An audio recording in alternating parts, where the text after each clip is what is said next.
наши студенты подготовили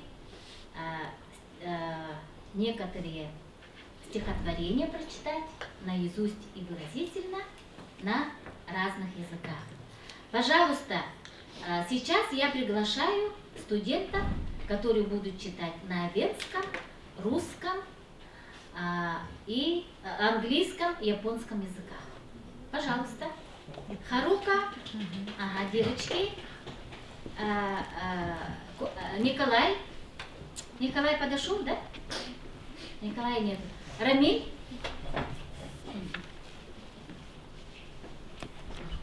Нет ничего прекрасней дальних гор, за дымкой вуаль голубой. Они мгновенно покоряют взор и красотой своей, и чистотой. И жаждою прекрасного томим, идя через болота и леса, однажды добираешься ты к ним, но исчезает зимняя краса. Убив на путь впустую столько дней, не можешь ты сдержать печальный вздох. Ты видишь только осыпи камней, морщины скал да посидевший мох. И человек издалека ценит, похож на это превращение гор. И часто Богом кажется самим, пока ты не столкнешься с ним в упор.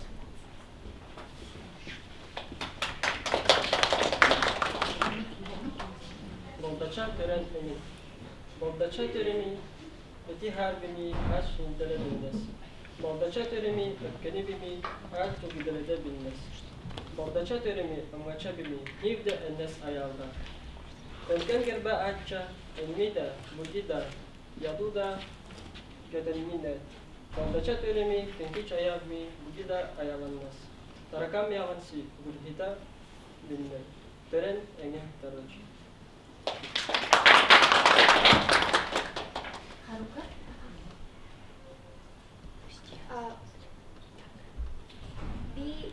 BLF 하루카, B 야포니아드, Mlif, Tek, Universitetva, Evenvi, Tetra, Покуттен. Харука на венском языке сказала, что она учится в университете нашем, что она из Японии и изучает венский язык. На венском языке. Сегодня разрешайте прочитать стих Андрея Кривошапкин.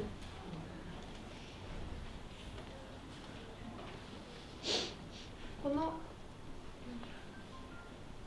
遠くの山よりも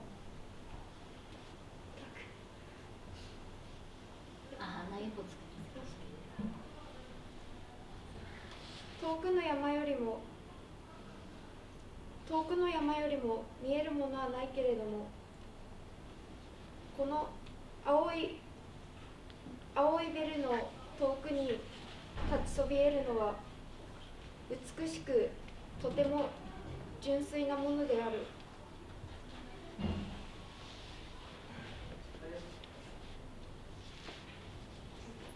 私たちは池や道を歩いているけれども、この美しさの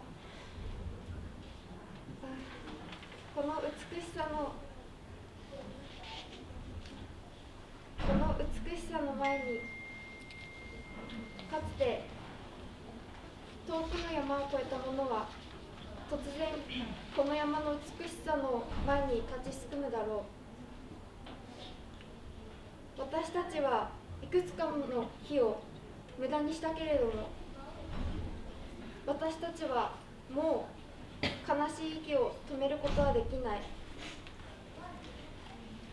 あなたは灰色の石を見ることしかできないけれども、このとても大きな岩が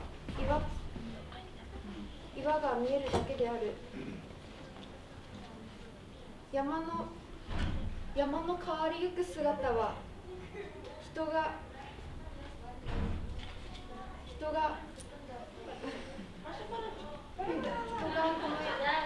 山に価値を見出すのと同じようであるが、また私たちが見ているこの山は神のように見えるのである。そしていつか私たちはこの山を見続けるのであろう。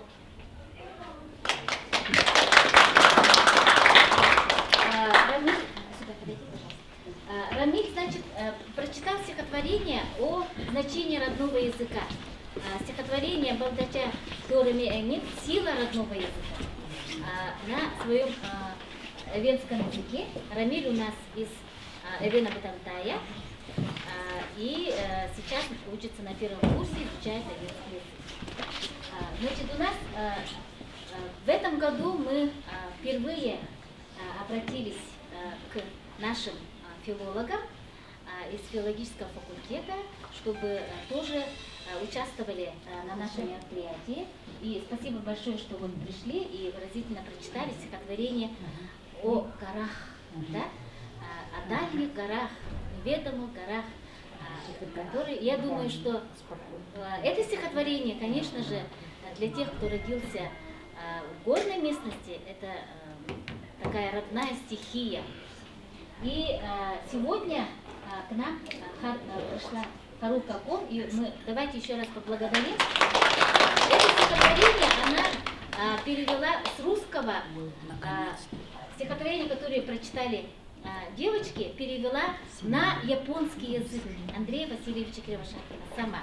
Но сегодня, видите, она от волнения, видимо, немножко запиналась, но это же, понимаете, вот когда человек, и она когда переводила, она несколько раз обращалась ко мне, спрашивала, что это и как это, да, то есть, но она все это понимала. И я думаю, что, хотя мы не специалисты японского языка, но я думаю, что всю ту специфику и суть любви к своим верхоянским горам Андрея Васильевича Кривошапкина Харука передала. И я думаю, что оно в Японии тоже где-нибудь будет издаваться. Спасибо большое. И сегодня подготовили студенты Института языков и культуры, кафедры якутской литературы и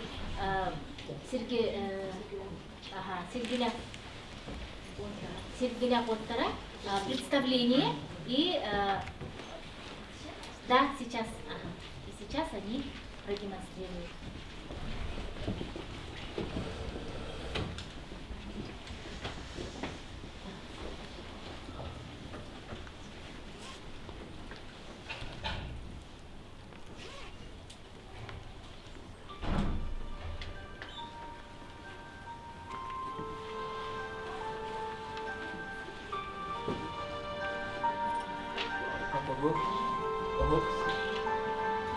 Барасова эсте.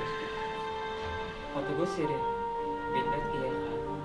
Эдитова тохта сотта. Онук кияха фотогосирке. Анартас тымныяра. Этивистолчан киета мутнан барар. Антон фотогосире бидат кияха. Этивистол дерим сотта. Онук фотогосир камедамат кен армастан маннакалактана ичтаккут жиңанны холбатан маннало көстиорду аяр кастаргарытынаккана оннаты көңүлү үйрети көк каллаан күлүмнүр урсунуга үрдүк жыпчаалынан өрө үден тахса толуу көрүннээх ыдыккай оға сааспыттан жылуар бағасын. Умсугая көрөрөм, сөгөрөм, үрдүгөрөттөр түгени көрдүөрөм. Муңунук бул батак чыпчаалы, кайдактаак курдук бигири саныырым. Арай бирде бага санаам туолар, жиктилээ керең тегисте. Үйэттен атымны караллан, ия юлтан күндү түккәнне. Үрүм тунақ курдуклабытта, қая әнетігер туртая, арда курстал таммағыттан, иңерінен кылабачыя. Өскөтүн утата түстәккіне, лабыттаға төнгөйдөккіне, сөрүкү сыньяна түхен, утағын қанан өрүхіне. Қар курдук ырас лабытта, ән курдук бары сәнчіхі, кәрәні әрі иңерін әрі, өссө утағы ханнарары. Оскутан өссө утағы ханнарары.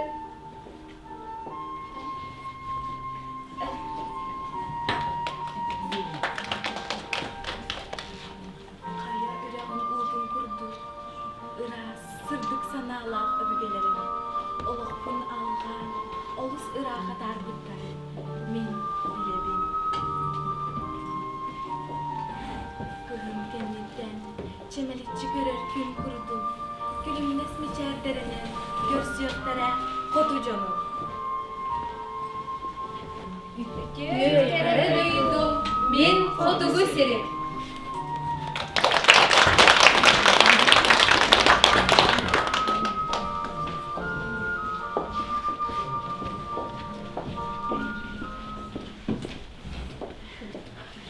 Спасибо большое за прекрасное представление.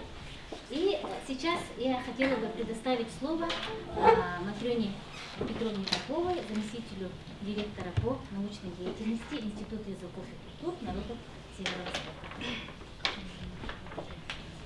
Языковой мир Артикиден Артах фестиваль Андрей Васильевич Кыттакурсуютан сағаламыда бәйті ұлаққан бәле солталақ. Тоғыдырген Андрей Васильевич әвән народығарары болбаққа, бігеге республика бұдығарары болбаққа, бүтін Россия тахамығар білдері ұлаққан общественной деятель. Бігеге Саха республика бұд народной сурьячыдар. Андрей Васильевич айынеларын бігеге Хотуго кафедра бұд ұсты жонлары әрі үйерітер болбатақтар, бігеге қаяндағаны филологияға үйерінер жон үйеретер айынелары болалды. Ол күрдік Бехеха Варвара Борисовна Окорокова, Людмила Павловна Григорьева, Хотуго литератураны, Саха литературын кафедрын ехінен үйертелерігер, қаяндағаны Андрей Васильевич айынеларын келдірелер, программный айынелар. Бұл бейге ұстыжонлар бұтын күтті, бейге институт бұтын күтті Андрей Васильевич ұқсайлы әргеттен бейге наға үйереді.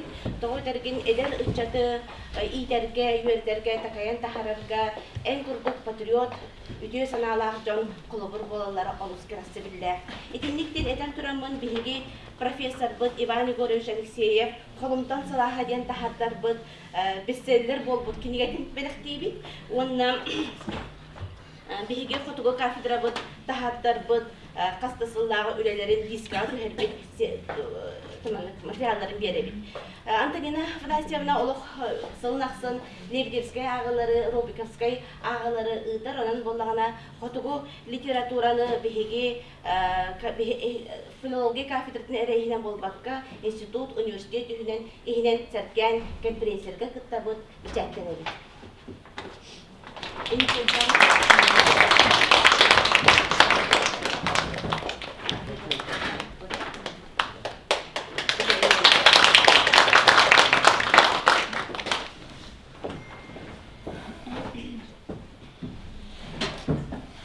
Спасибо большое. Сейчас я бы хотела предоставить слово Варваре Борисовне Окороковой. Варвара Борисовна составитель учебного пособия по литературе народов Севера. И она очень скрупулезно и хорошо всегда пишет о прозе литературе народов Севера. И сегодня я думаю, что она тоже скажет свое слово. Ну, сегодня к нам пришел очень большой гость.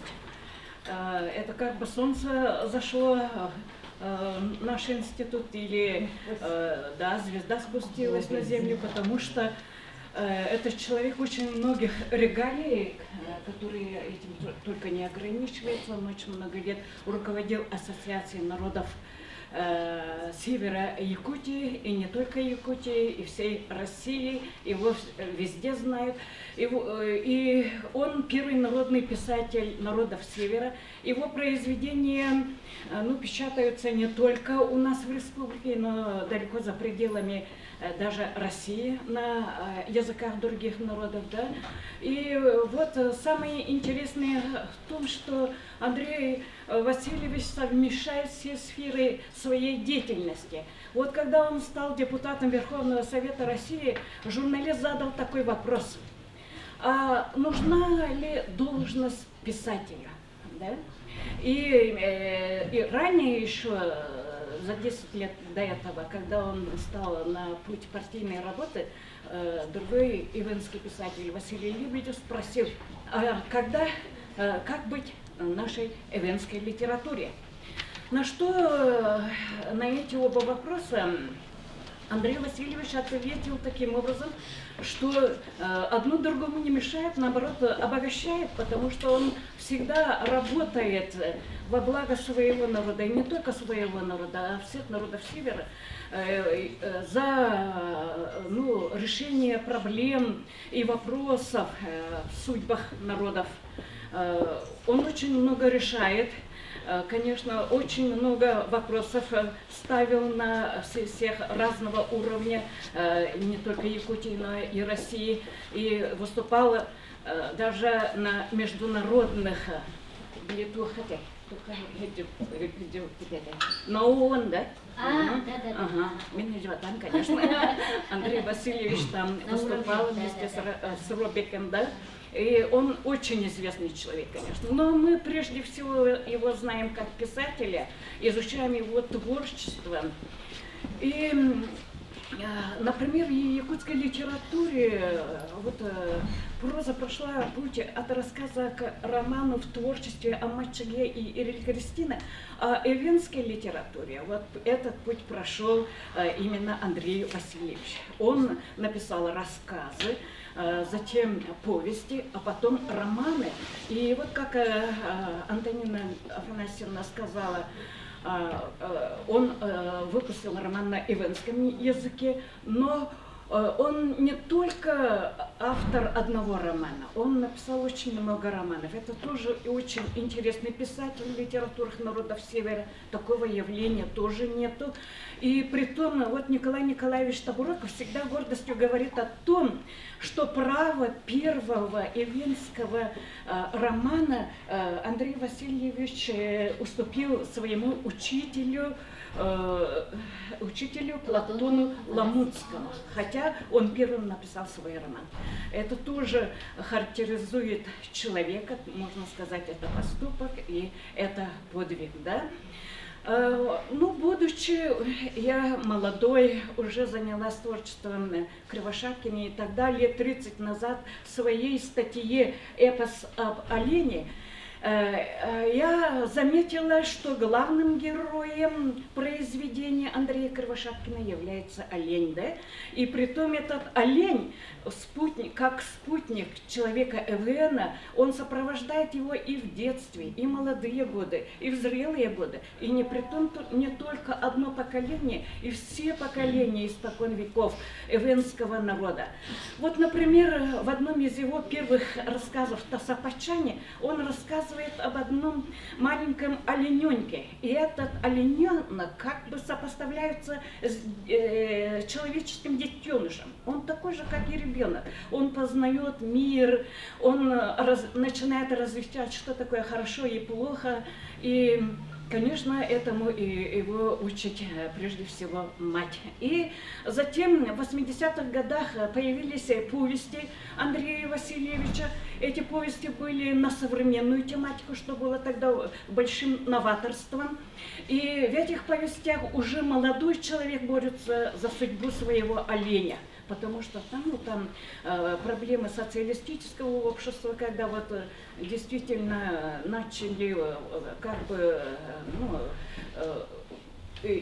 истреблять лучших оленей севера, да? И вот молодой человек борется против этого, против косности, против человеческого безмолвия, ну, такой отстраненности и так далее. Молодой человек должен быть, конечно, очень активным борцом. И затем в романах опять появляются главные герои. Например, его первом романе, вышедшем в 1990 году, это не первый роман, оказывается, второй роман «Золотой олень». Тут само название указывает на то, что герой романа олень. Олень Гелтаня – это вожак стада и человеческий руководитель человеческого общества, как его забыла, да? Ага. И вот они как бы выделяются из всего общества и тоже борются за выживание своего рода. Очень интересный роман. Романов у Андрея Васильевича Кривошапкина очень много. Среди них есть роман автобиографический, очень пронзительный роман «Кочевье длиною в жизнь». В этом романе он рассказывает о своей жизни, о своих достижениях, удачах, ну, может быть, и трудностях своей жизни, и создает образ матери. Вот мать, какое имеет значение в жизни человека, как его учила мать, и как он пронес ее учебу через всю жизнь. Например, она говорит: дерево сильно корнями, а человек добротой, человек должен быть добрым. Или говорит: ты никогда не принижай себя, ты ничем не хуже других людей. И вот такое учение, конечно, помогает ему зайти на большую вершину. Ну, это роман может быть даже учебным пособием для молодого поколения. И очень хороший роман, мне очень нравится, вышедший в 2010 году «Момские хребты». Может, опять назовем «Хакалы артым билевен», на русском «Момские хребты», да? Ага. Вот это роман о судьбе первого ивенского писателя. Андрей Васильевич как бы реабилитирует имя и первого ивенского писателя, основоположника ивенской литературы. Как бы реабилитирует, потому что он не был ни репрессирован, ни расстрелян, но он не был, его не поняли на родине. Это был первый человек с высшим образованием. У него очень была трудная судьба, и умер он всего в 40 лет.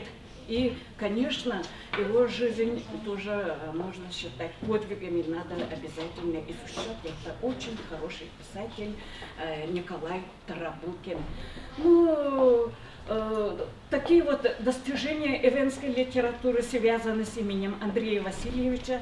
Мой научный руководитель Николай Николаевич Табуроков всегда восхищается Андреем Васильевичем и говорит: вот Андрей Васильевич – пример идеального человека, истинного коммуниста. Он кристально чист и кристально честен, да? И вот сегодня студенты с нами очень много спорят. Они очень сетуют на то, что у них никогда не хватает времени, да. И вот, пожалуйста, перед вами живой пример, как все можно совмещать и достичь всего, да. Ну, например, и тут, наверное, найдутся антиаргументы среди студентов. Мол, это единичный случай, это такой известный человек и так далее, да. Но каждый должен, наверное, стремиться быть единичной личностью. Да, и достичь всего. Пожалуйста, читайте романы Андрея Васильевича Кривошапкина.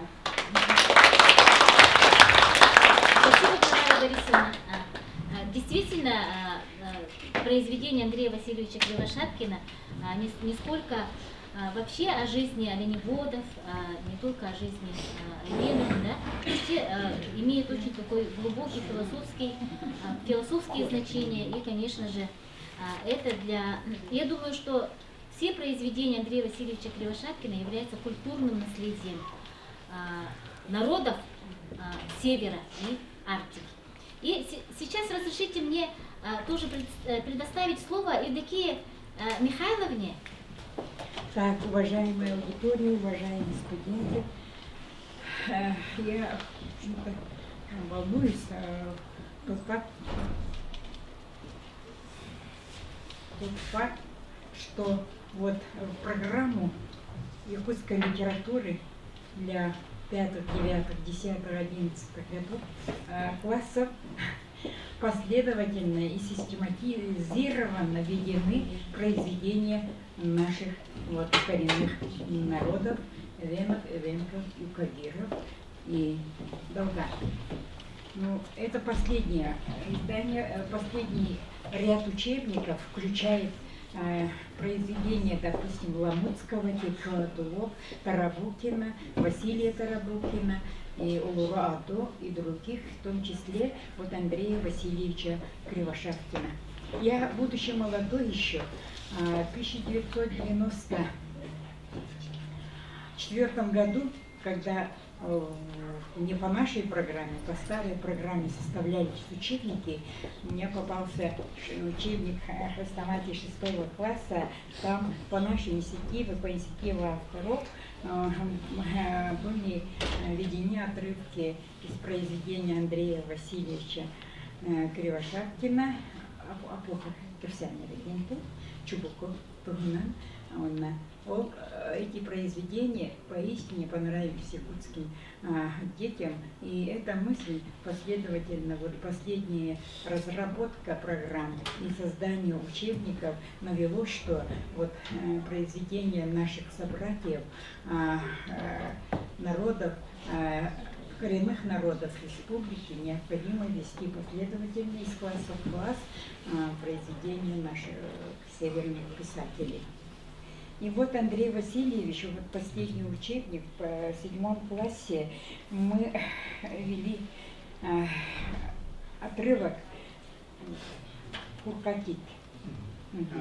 И это произведение, в общем-то, дается кратко, но дидактическое оснащение, дидактический посыл к этому произведению ведет не только вот в литературу северных народов, но литературы, якутскую литературу и дальше вот до произведений Джека Лондона о природе, о животных и бережное отношение к родной литературе, к родной природе, к людям, сородичам. Да?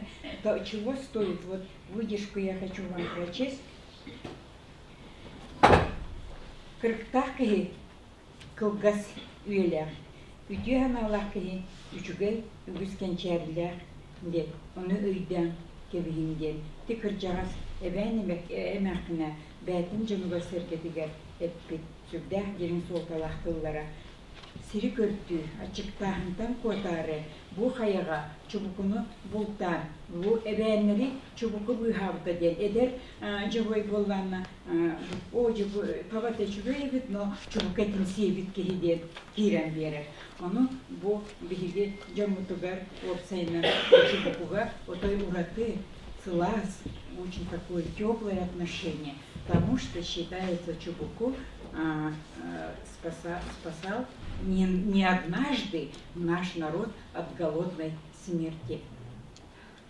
Вот, Андрей Васильевич, я хочу подарить вам вот этот учебник нас. Мы методисты, произведения не пишем, да, анализы и литературоведческие эти не делаем, но мы стараемся довести до наших детей, до школьников вот именно произведения писателей Якутской республики Саха, в том числе, как я отметила, последовательно в последней программе введены произведения наших сородичей. Всего доброго.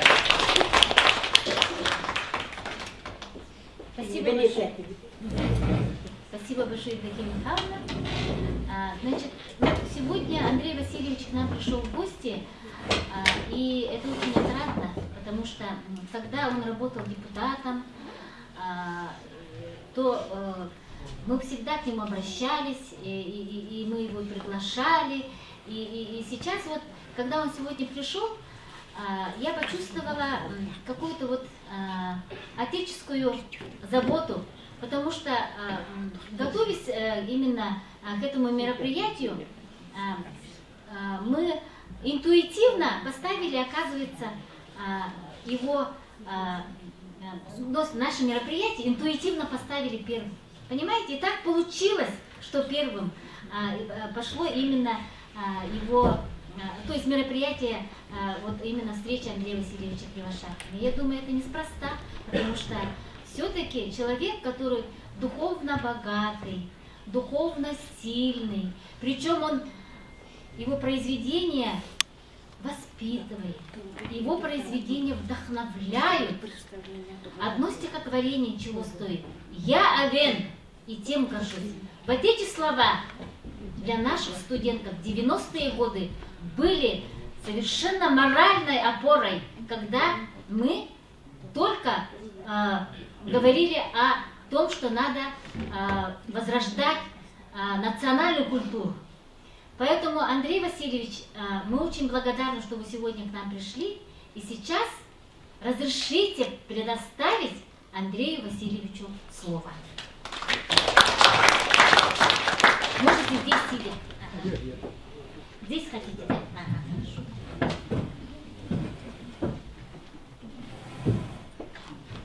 Итак, глубокого уважения к вам, уважаемые преподаватели, дорогие студенты. Я должен выступить перед вами историю. Я думаю и надеюсь, что это такая наша встреча будет иметь продолжение и дальше, в дальнейшем. Потому что в октябре этого года мне исполнится 80 лет. Мой юбилей. Мы готовимся, и сам я готовлюсь к этому моему юбилею. И действительно, к тому времени, видимо, дебатей этого публикуют о моем творчестве и так далее. Так что вы внимательно следите за всеми этими публикациями.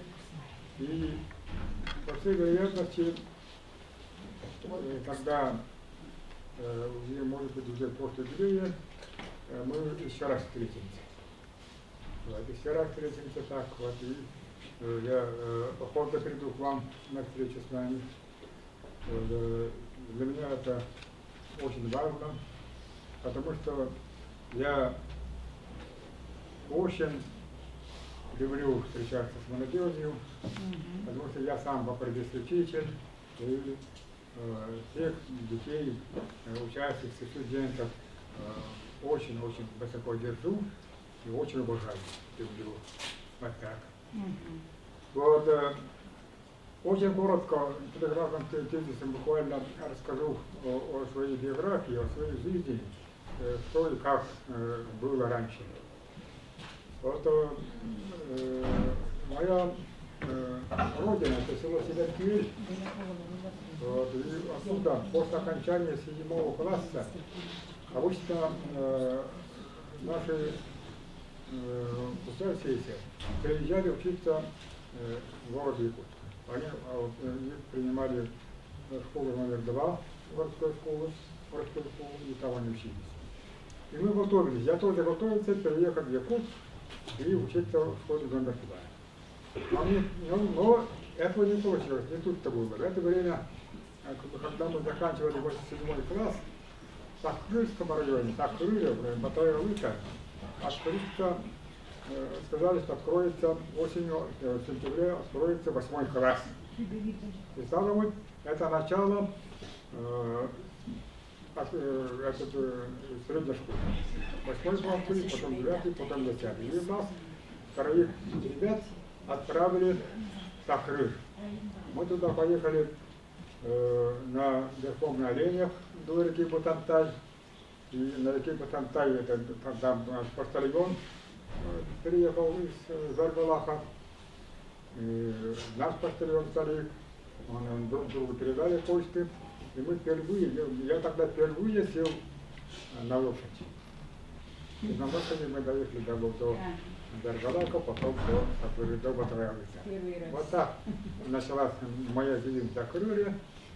И в Бутантайском районе, в настоящее время, с тех пор по сегодняшний день, вся моя жизнь очень тесно, неразрывно связана с этим арктическим, очень хорошим районом. там действительно я нашел прям в будущем и свою судьбу, участвовать в средней школе. Я был очень сильно, как говорят обычно, до ушей, был влюблен в прекрасную такую девушку, которая также училась там в школе. И она долго ждала меня, потому что, окончив среднюю школу, я у себя работал, год поработал освобожденным секретарем комсомольской организации совхоза. Потом поехал учиться в Ленинград, поступил в Ленинградский государственный пединститут имени Герцена, Александра Ивановича Герцена. После окончания первого класса курса меня призвали в армию, и там служил 3 года. 43 года, это очень долго было, 3 года служил в армии, это целый век. И вот все время за все эти годы моя любимая девушка меня ждала. Роза. Да. Потом вот ее, она вот как раз вот Арзалия Серафимовна, она кандидат педагогических наук, вот, сама, так что автор многих учебников, научный работник, да, так что жизнь у нее тоже очень хорошо сложилась. И до сих пор она успешно работает, я очень ею горжусь. Конечно, я как могу, я морально ее поддерживаю, всегда интересуюсь ее делами, и так далее, очень она умная, такая талантливая женщина, надо сказать. Вот. Вот жизнь моя началась до этого так. Я сказал, что я работал секретарем комсомольской организации совхоза, потом поступил в Ленинград, один курс окончил, первый курс. Очень ответственно учился, практически учился, но очень был сверхактивным студентом. Кроме учебы, я очень много занимался шахматами, шашками. В одно время занимался вольной борьбой, лыжными гонками. Намотайте на ус. И потом, казалось бы, я никогда особенно сильно не засиживался в библиотеке и так далее. Когда я был молодой год, лекции преподавателей прямо на слух очень быстро ухватывал и запоминал. И прямо их собственными словами прямо на экзаменах отвечал. Прямо удивлялись. Да. Потом, когда меня в армию призвали, преподаватели мои, там, и кафедра, и деканат, и ректорат очень сильно уговаривали военкомат городской Ленинградской, чтобы меня в армию не забирали.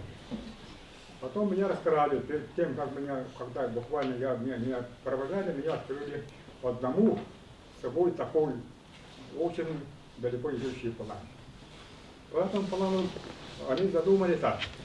Начиная со 2-го курса, они должны были начать обучать меня по индивидуальному плану. По индивидуальному плану, и суть этого индивидуального плана заключалась в том, что при окончании института я должен был получить 2 диплома. Это первый, соответственно, диплом об окончании института, и второй диплом должен быть диплом кандидата наук. Потому что именно такой, впервые, тогда идеологическое такое соревнование было в Соединенных Штатах Америки.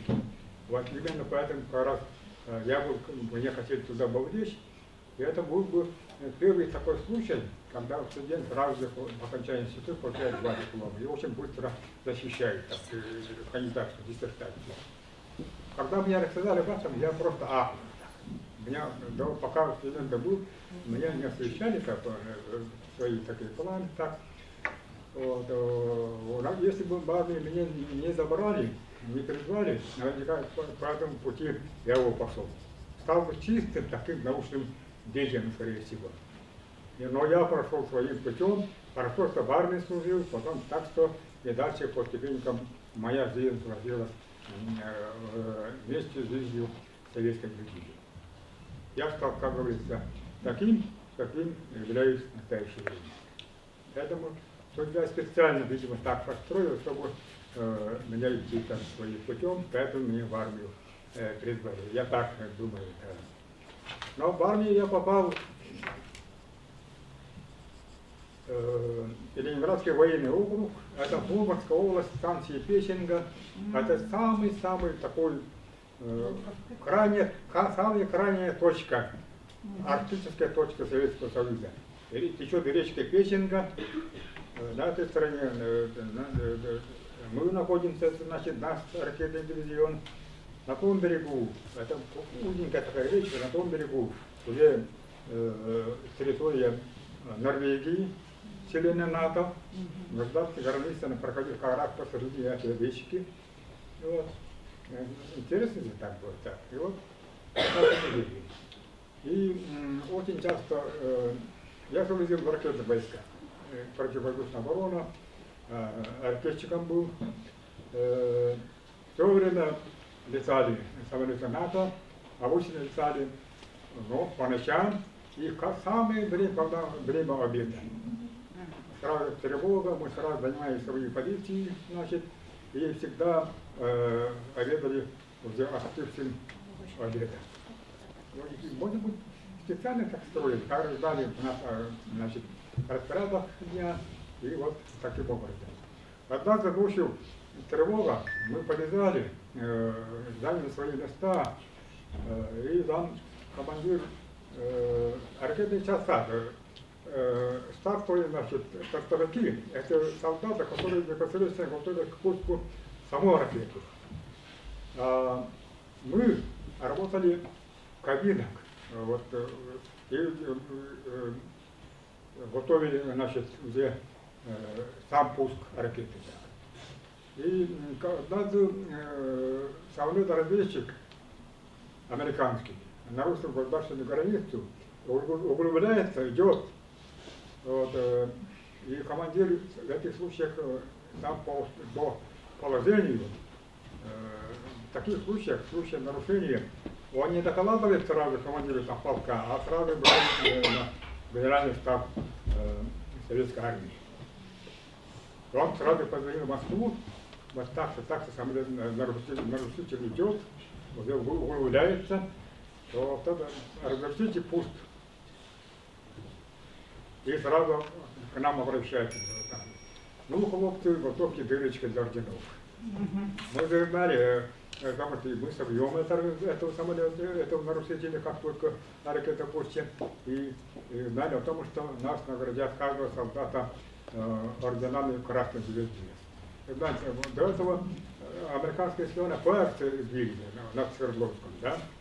Вот такая ракета у нас была. И из тех солдат, которые были задействованы, и командиры были награждены высокими государственными наградами Советского Союза. Мы знали, кому какой орден будем быть, если бы собьем. Мы тоже это внутренне радовались. А там этот разведчик самолет, как будто над нами издевается так. И он долетел, оказался буквально над нами. И в это время так. А ракеты наши все поднялись прямо вот так вертикально. За ним следят вот так. И вот оставалась только кнопка на этот командира. И командир, ну вот, радуйтесь, готовьтесь к дырочке для орденов. Вот когда вот он так как по-издевательски отвернулся и обратно улетел. Почему так не стали не разрешить курс ракеты? Для того, чтобы не раскрывать тайные секреты частоты этой самой ракеты, потому что обломки упадут на территорию Норвегии, они быстро там вычислят, что за ракеты, какие параметры, там прочее. Вот это военная тайна была. Вот такой случай был. Это я на всю жизнь запомнил. Вот, потом, я более там до после службы вернулся в институт и занимался так много общественными делами. Многими сокладистами, там, Михаил Царь, там, Борис Спасский, Виктор Кощуной, Лев Пологоевский и другие. Они были для меня знакомые такие старшие товарищи. Плотно с ними пообщался, следил, как бы, как Ленин прямо рядом. Вот они сидят, я тут рядом стою, смотрю. Это вот такой прекрасный, красивый был время. Да. Потом окончил институт, приехал на родину, сразу для меня назначили директором Сенжирской средней школы, это Сангари, районном отделе образования, в районной партии меня познакомили так. Они, оказывается, меня ждали, потому что вот он приедет, мы сразу его директором школы поставим и так далее. После встречи районной партии я иду в гостиницу, а там на встрече идет крупного телосложения мужчина якут. Это сразу даже не поздоровался со мной, говорит, это ты новый директор Селянской средней школы, да, говорит? Да, это я. Вот сразу меня пальцами включит мне в грудь. Ты у меня смотри, если будешь плохо работать, я тебя сразу сниму. Вот я подумал, кто такой грозный человек, сразу кто начал встречу со мной. Я потом рассказываю людям. Это председатель исполкома сказали. Вот, ну, все поделись так, я хорошо поработал. Так, в школе. Потом не скоро меня избирали секретарем парткома совхоза Кировский. Потом я попросил, что должности секретаря парткома аппарата вернуться в свою деревню в качестве управляющего отделением совхоза. 1,5 года поработал, и самые наивысшие результаты мы добились по показателям, качественным показателям по производству. И находясь там на работе в Селяне, и как секретарь партийной организации, оформлял все наградные дела, и ходатайства и так далее, оформлял райком партии. И впервые многие военводы получили ордена Советского Союза. Кто трудового красного знамени, кто знак по счету орден, вот, кто орден славы, трудовой славы. Вот. Так что был какой-то такой прорыв. Но, видимо, меня решили, заметили, видимо, тут власти Якутии. И однажды я вернулся после поездки в Калининград, и вот меня рассказывают. Специально сегодня прилетал из Якутска самолет Ан-2, какие-то там талоны прилетали, говорят. И сразу спросили, они сказали там в конторе, мы приехали специально, чтобы встретиться с Андреем Васильевичем Кривошапкиным. Они сказали, он в командировке, придет из города, как всегда. И они обратно летели. Ничего не сказали, для чего прилетали, там и прочее. Вот, и вот приехал я тут летом, а меня нашли и сразу говорят, я приглашаю председателя Совета Министров Сергея Николаевича Маркина. Я к нему пошел, вот, и вот он очень тепло, хорошо встретил, был очень суровый такой, но очень тепло со мной пообщался, а потом говорит, вы знаете, Андрей Васильевич, мы решили пригласить вас на работу в Совет Министров Республики в качестве инструктора по народном теле. Я был ошеломлен, это так неожиданно. Вы понимаете, я работал в деревне, я сразу и такой рывок. Всего Селянской управляющее отделением, 12 управляющее отделением совхоза. И отсюда с этой должности сразу меня захотели назначить инструктором Совета Министров Якутска. Сразу такой взлет. Я удивился. Я сказал, я сразу высказал Сергею Ивановичу Маркину, почему так, я же превратил управляющее отделение. Он говорит, мы знаем людей, знаем, кого куда в нужное время посадить, на какую работу и так далее, это наша политика. Ну и вот тогда я согласился, дал согласие, естественно, я согласен, приму ваши предложения. Но у меня просьба. Я 3 года не отдыхал, в отпуске не был, дальше вначале, чтобы я в отпуске отдохнул. Он долго посидел молча, потом, ну ладно, после отпуска приезжайте. Потом я отпуск у меня закончился, нелетная погода, самолетов нет, я прямо месяц там ждал самолет. Приехал туда, думаю, что, ну, видимо, от меня отказались. Нет, они ждали, кажется, меня сразу приняли и назначили. Одну зиму, 1,5 года, это я там картофель работал.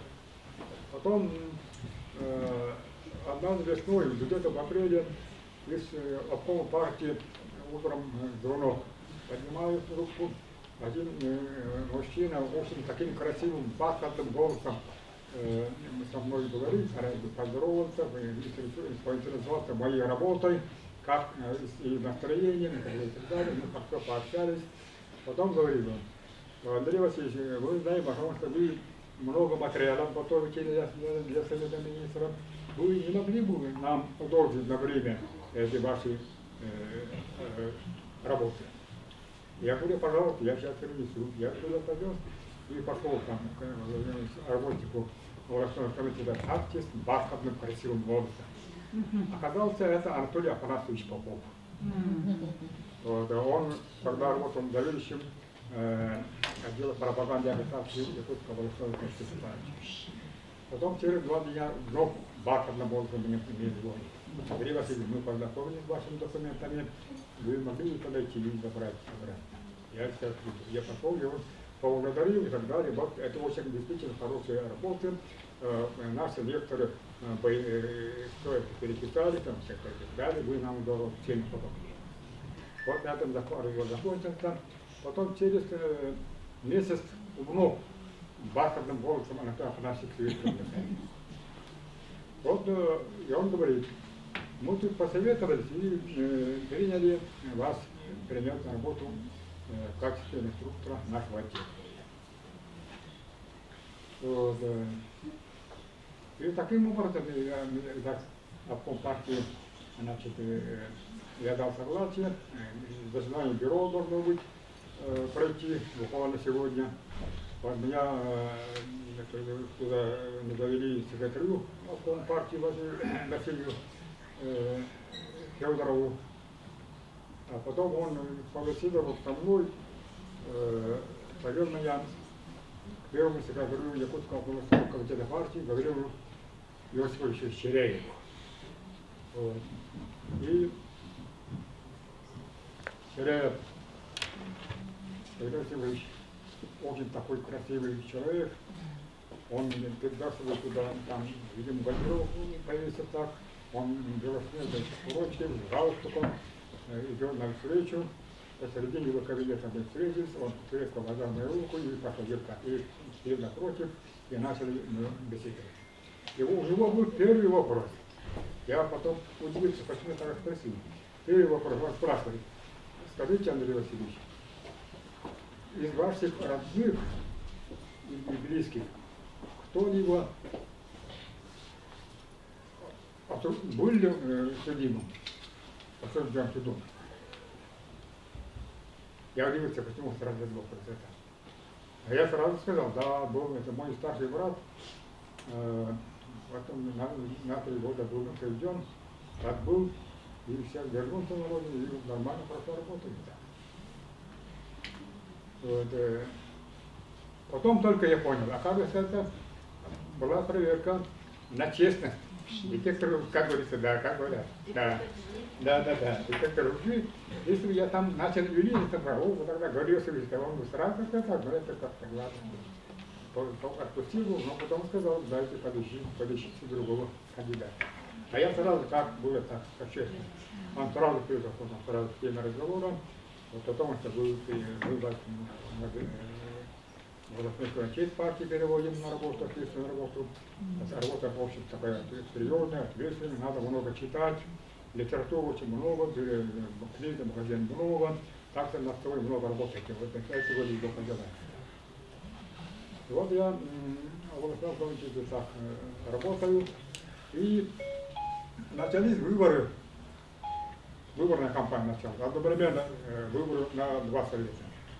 Избирали депутаты Верховного Совета Якутской ССР и выборы народных депутатов РСФСР. Это первые выборы, всенародные, открытые, общественные. Я значит, депутаты Верховного Совета все сразу за себя меня выдвинули, мои мониторы. Народные депутаты, кандидатом народных депутатов РСФСР я здесь сам добровольно подключился туда. Областной комитет партии в это время потом меня не рекомендовал никуда. Избираться там, прочее, туда. Это были свободные выборы, поэтому я там какой-то институт принял. Стал кандидатом сразу на двух совета. Это был действительно первый раз в истории, надо сказать.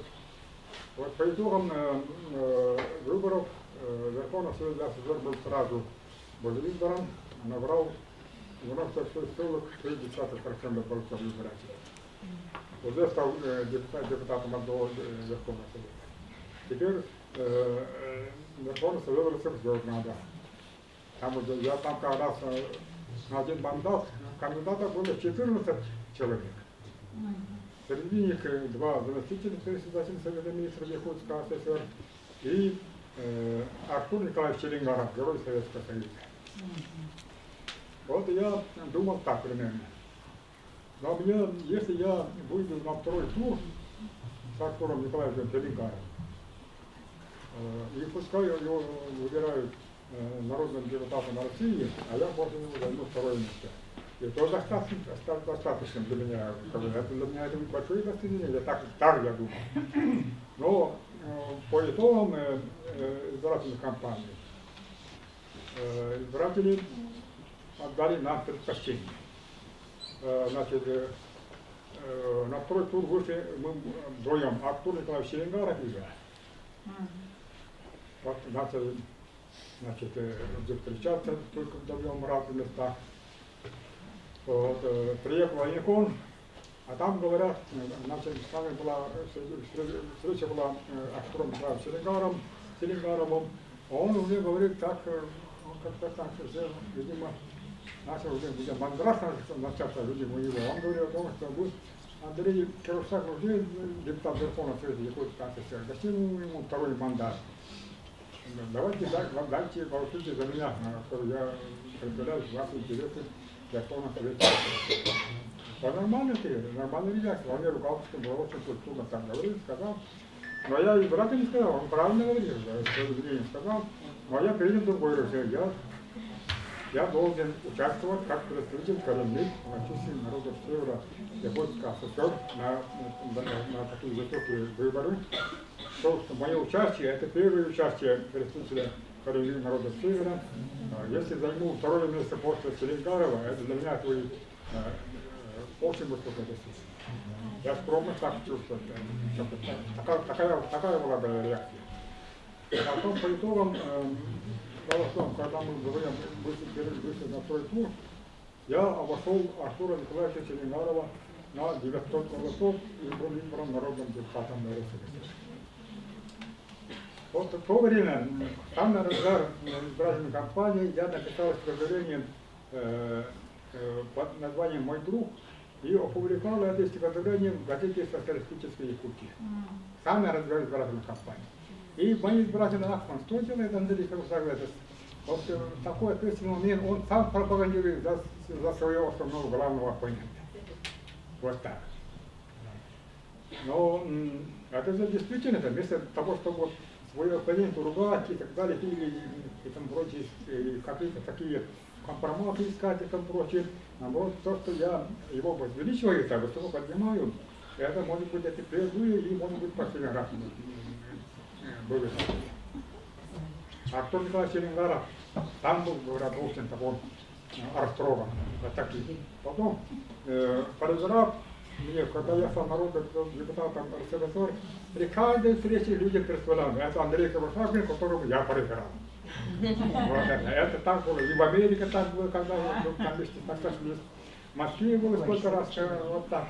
Вот в этом плане он действительно хороший, такой честный, благородный человек, Артур Николаевич Челингаров. Я до сих пор очень так тесный контакт с ним. Он дважды Герой Советского Союза, он теперь, не Советского Союза, и Российской Федерации, это так что большой человек. Вот Борис Николаевич Ельцин, когда он работал председателем Верховного Совета РСФСР, Он был нормальным, хорошим руководителем. Очень внимателен был к каждому запросу, к каждому обращению народного депутата и обязательно что-то делал. Однажды было такое дело. Значит, я хотел выступить на трибуну съезда, но мне не дают. Потом у него была привычка, заседание закончилось, он остается на рабочем месте, он говорит, ну теперь подождите, уважаемые народные депутаты, у кого какие вопросы. Я вас послушаю, прошу вас лично и решение буду принято. Вот я очередь образовал, я стою, он там к нему подходит, там ляпает, полчаса уделяется.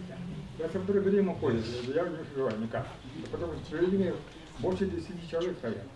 А в это время Борис Иванович ездит, говорит, прямо на меня сказал, давайте сегодня это вы на меня прям ручку. Я сразу поднялся и загрузил. И он предложил в своем выступлении, одно из предложений было, надо создать в структуре правительства Совета Министров РСФСР Государственный комитет по делам Арктики, Воском Арктики. Да?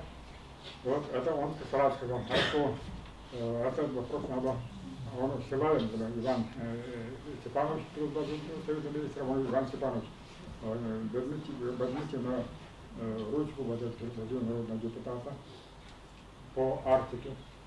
Вот. На другой день Иван Силаев поступает с докладом о структуре правительства Совета Министров РСФСР.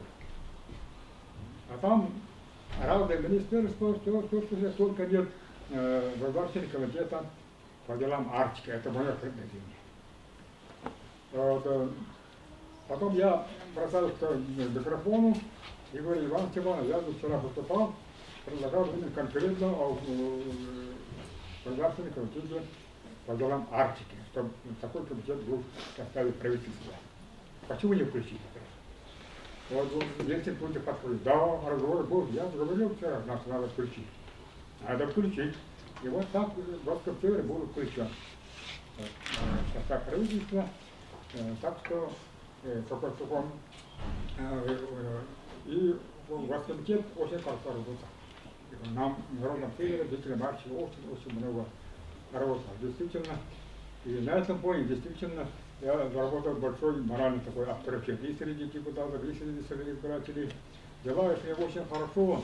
Я абсолютно был уверен, что на вторые выборы народа РСФСР я вновь пойду и вновь стану депутатом. Я был в этом уверен, и избиратель все время там на каждой встрече говорит, на следующих выборах обязательно выдевайте, мы вас изберем и так далее. И в это время что случилось так? Переворот. Расстрел Верховного Совета РСФСР. Указ Ельцина 1400 о распуске Верховного Совета народных депутатов, съезда народных депутатов РСФСР и Верховного Совета РСФСР. Это все мы восприняли как государственный переворот. И вот тогда вас не было тогда на свете, и вы еще не родились. Я говорю, может быть, только родились или только родиться. В это время в Москве началась заваруха. Прямо из танкового орудия произошел расстрел Верховного Совета России. Много людей погибло там. Вот,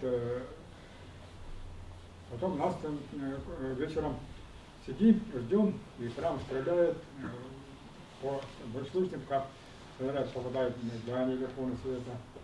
И в это время заходит Евгений Николаевич Бабурин, заместитель председатель Верховного Совета, и один военный подполковник без головного убора. Сразу Бабурин ему дал слово, он говорит, я командир подразделения Альфа. Прежде чем войти к вам, справку специально оставить за дверью. В знак уважения к вам я так поступил. Поэтому у меня конкретное предложение. Нам, моему подразделению, поручен приказ по штурмам овладеть зданием Верховного Совета. Он говорит, у вас это никакой преграды нет в этом деле, потому что мое подразделение очень такое обученное.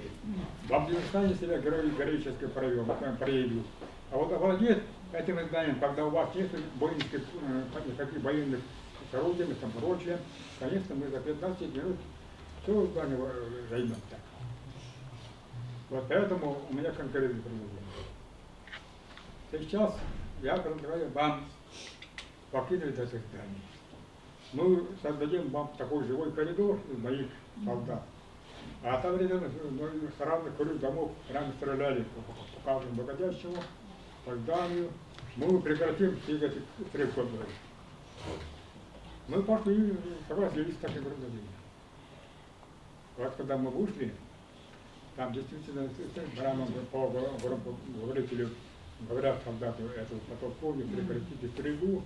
Если не прекратите, мы тоже умеем стрелять, будем стрелять по вас.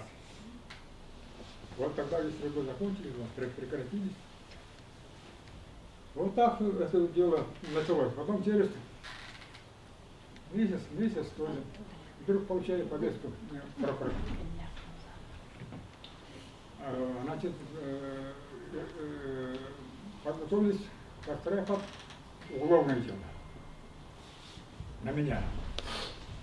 За то, что пошел против существующего государственного строя, против власти. Вот молодой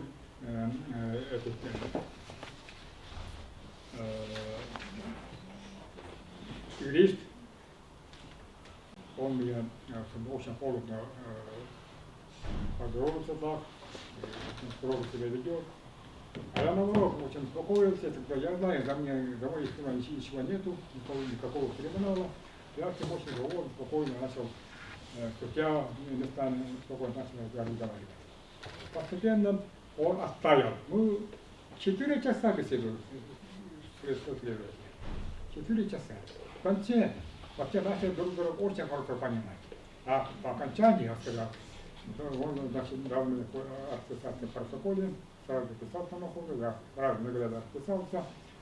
И говорит так, мы хорошо пообщались, но все ваши показания мы дополнительно внимание тщательно проверим. Если где-то что-то не точно рассказали, то тогда по закону меняйте на себя, сказал. Я в ответ только засмеялся. Вот так мы расстались. И там действительно у меня еще не нашли, тогда и, в общем, поэтому дело прекратили. Не стали меня привлекать никуда, я стал свободным гражданином и пошел на выборы. Когда начались выборы Верховный Совет, то есть Захаров, первые выборы в собрании Суда. Я выдвинулся кандидатом,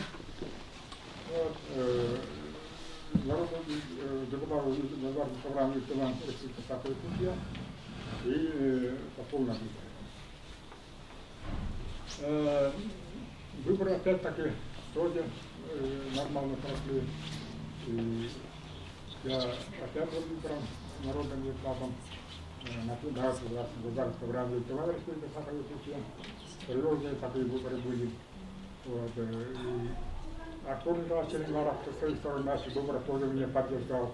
Возможно, так что все хорошо, когда людям надо, когда относиться нормально по-человечески. И это оно дает свои хорошие результаты. На этих выборах я тоже был, как говорится, избран народным депутатом, но работаем на только статус. Целый год я жил без заработной платы. Был депутатом, но без зарплаты. Потом вдруг где-то там так решили создать в Москве при федеральном собрании, в Думе, в Государственном Думе, и Совете Федерации,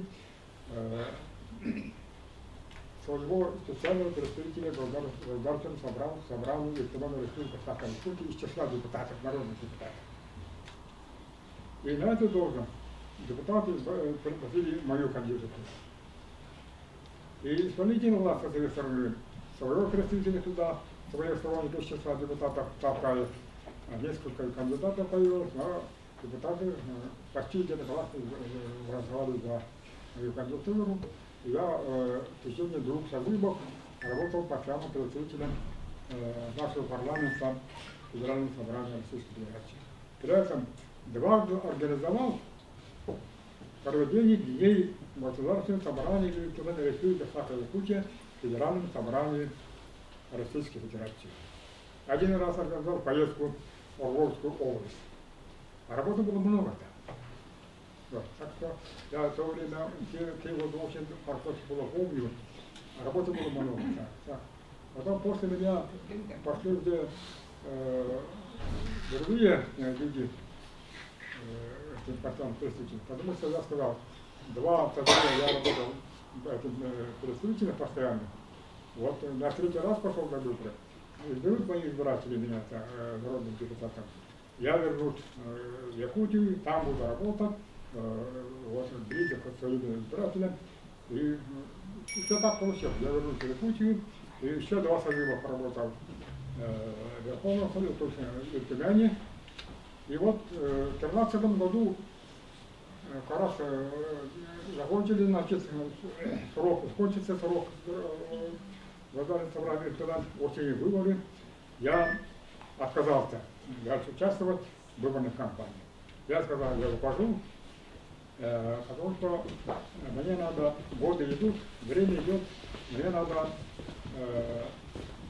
больше внимания обратить литературное обучение. Поэтому вот мне пошел на встречу, и вот и поэтому на выборах не стал участвовать. Ушел, и поэтому в результате 2014 года, сегодня 2020 год, практически 6 лет, да, получается. И вот за это время я издал 2 романа. Первый роман это на венском языке, Антон Апрашин рассказал, второй роман на якутском языке вначале, потом еще написал еще 2 романа. Всего-навсего 4 романа написал я после того, как я ушел из этого, из Тюмени.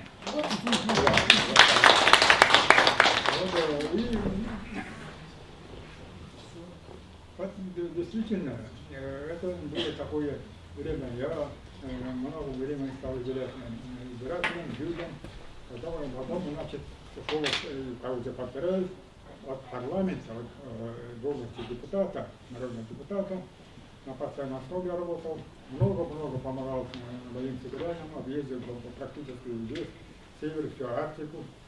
Вот, и мои избиратели до сих пор об этом помнят. Вот, и это для меня как бальзам на душе. Вот. И потом перешел полностью на партизаны, литературные деятельность. Это очень важно для меня как человека, как писателя. Надо оставить о себе память о своем народе, о жизни. Вот сейчас эта встреча началась практически встреча со мной как с писателем. Поэтому я вам за 3 дня прочитаю несколько стихотворений, если позволите. И на этом закончу свою часть выступления. Если будут вопросы, то я отвечу. Вот, если обычные студенты так на встречах очень стеснительно бывает, в такой случае вопросы можете задавать письменно, отправлять сюда. Я отвечу так. Я, как сказано, моя родина Советский Союз. Я всю жизнь советский человек. Ни на 1 сантиметр в сторону не отошел. В таком духе стою и перед вами. Я советский человек. Я коммунист. Вот. И поэтому для меня это вдвойне очень важно встреча с вами. Вот. Если я был человек другого характера, какой-то такой простой, грубоватую, там, прочее, так, санкции, там, прочее, так, наверняка отношение ко мне было бы другое. Более такое, в общем-то, так. И оппонентов было бы много, достаточно. Но скорее вы бы нигде пригласили бы сюда сегодня на эту встречу, скорее всего, так. Но вот так, видите, надо быть всегда ровным. Никогда, даже при больших успехах, никогда не ударять себе в грудь. Я что, смотрите, я такой, а вы такие.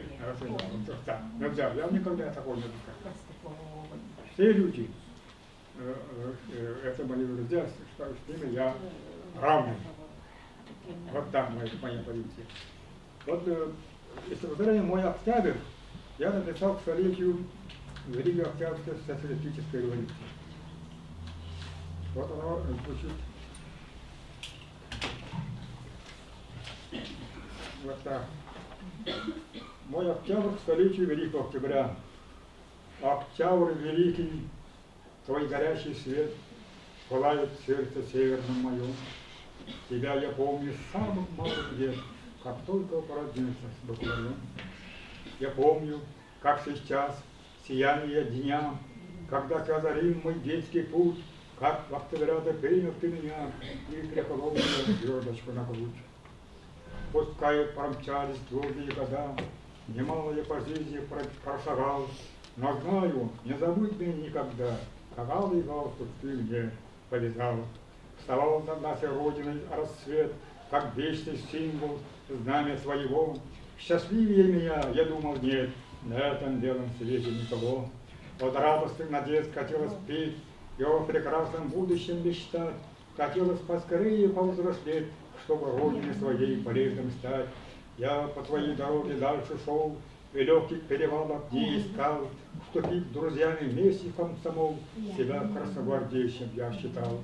Я в армии артельщиком служил, и, защищая небо над страной, я в Ленинграде в партию уступил, чтобы еще ближе стали мы с тобой.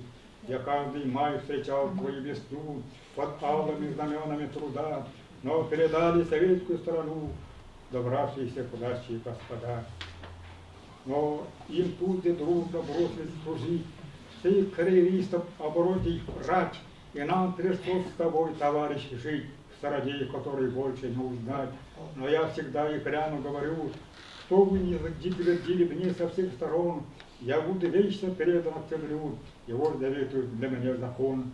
Я буду верен слову Ильича, он самый высший для меня пример, под нашим алым стягом Кубача я навсегда останусь в СССР.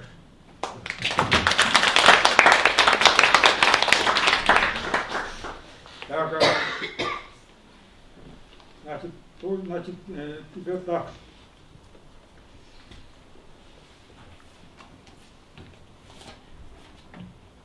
Служение посвящено 1 мая. Я помню 1 мая советский и море красных знамен, и народный праздник трудовой, слава эпохальных времен. В стране моей великой, где хозяином был народ, повсюду нахал трудовой раздал за рекорд. Мы жили одной единой семьей большой, радость и счастье вместе деля, всех объединял рад, ритм трудовой никто никого не отделял. Советские были все равны в стране без олигархов и богачей, были горды и трудом сильны, без подпухлых стукачей. Я верю, новый день настанет, Россия вновь возродится, 1 мая народом станет, алым плащом, Кумачевым говорится. Ту весну привлезайте умом своим и правдой, радость в массах пробуждайте, народов нерушимой дружбой.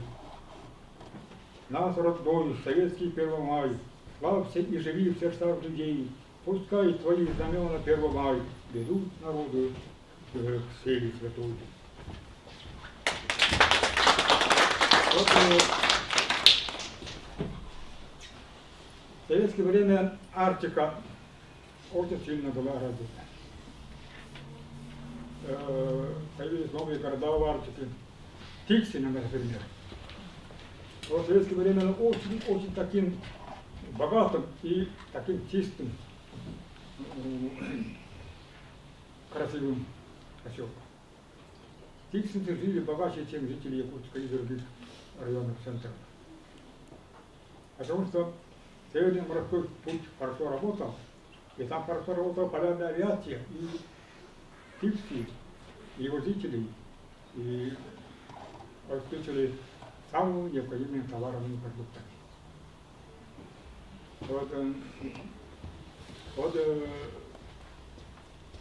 Потом, после развала Советского Союза, Тиксы опустился в разряд молочных районов центра. Ничего не доверяет, так далее, так. В общем, так. И то, что будет достигнуто при Советском Союзе, оно все будет перечеркнуто. Но в последние годы там ситуация меняется. Все-таки более серьезно стали смотреть и наши руководящие кадры, руководители. Вот теперь в мире очень сложно. Все враги наши, во главе Соединенных Штатов Америки, они ополчаются против нашей России. Это наша общая родина. И в этой ситуации, таких, когда в условиях, когда враги отовсюду к нам так враждебно относятся, нам, конечно, надо быть едиными, не расслаиваться по разным юридическим убеждениям и по партийным признакам. Нам прежде всего надо думать о своей родине, о своем народе, о большом, и о своих народах, в том числе о коренных малочисленных народов Севера, о якутах, Саха и так далее, и так далее. Тогда мы будем сильны и непобедимы. Вот в чем секрет большой политики. Далее, сейчас вы знаете о том, что в мире очень неспокойно. Сейчас на Ближнем Востоке там заворотно, почти война. И это очень опасный феномен.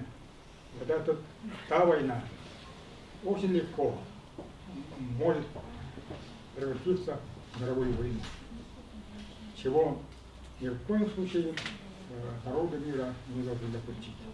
Потому что случится война, практически вся планета погибнет. Если все страны, большие страны, имеют сегодня ядерное оружие в большом количестве, просто земной шар очень быстро превратится в безжизненный шар. Все народы погибнут, там победители и побежденных не будет. И большие политики должны это понимать. Мы можем противопоставить действительно в России в военном отношении средства есть, чем защититься, но главная защита наша от любых агрессивных действий наших врагов – это крепкая дружба и братство народа. Мы должны друг друга поддерживать нашу большую родину, Россию, поддерживать современное руководство. И несмотря на то, что там внутри у нас свои взгляды на развитие страны, сейчас и будущее. Но перед большой опасностью нам надо уметь объединяться. Вот такая ситуация. А ваша задача, дорогие студенты, уважаемые преподаватели, студенты, значит, успешно окончить университет, институт и поехать на работу. Вас трудно, что будет. Хотя с трудом.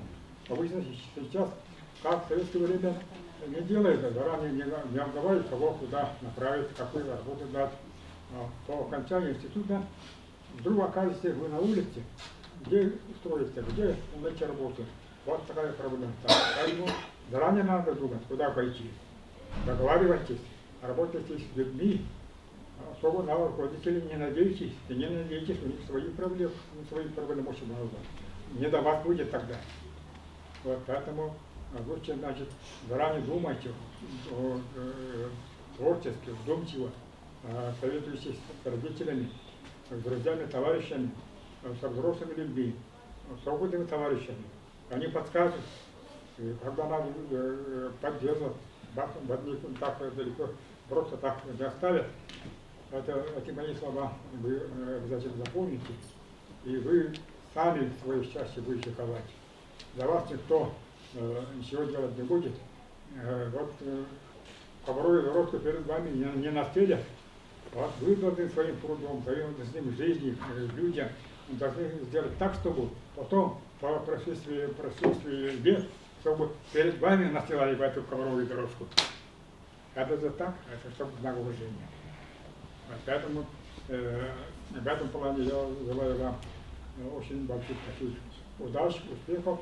Я еще раз повторяю, удачу, успеха найдете только на пути, на дорогах, дорогу братства, со всеми людьми, с которыми вместе живете. Людьми с любой национальностью. Слава любого человека заключается в том, когда человек вниз тебя выше всех, вот, ставит выше всех. Поэтому всегда надо думать, что мы все люди одной республики, одной семьи, мы все едины. Хотя по национальным признакам мы были вроде бы разные, но мы все люди одной большой республики Саха-Якутия и Российской Федерации.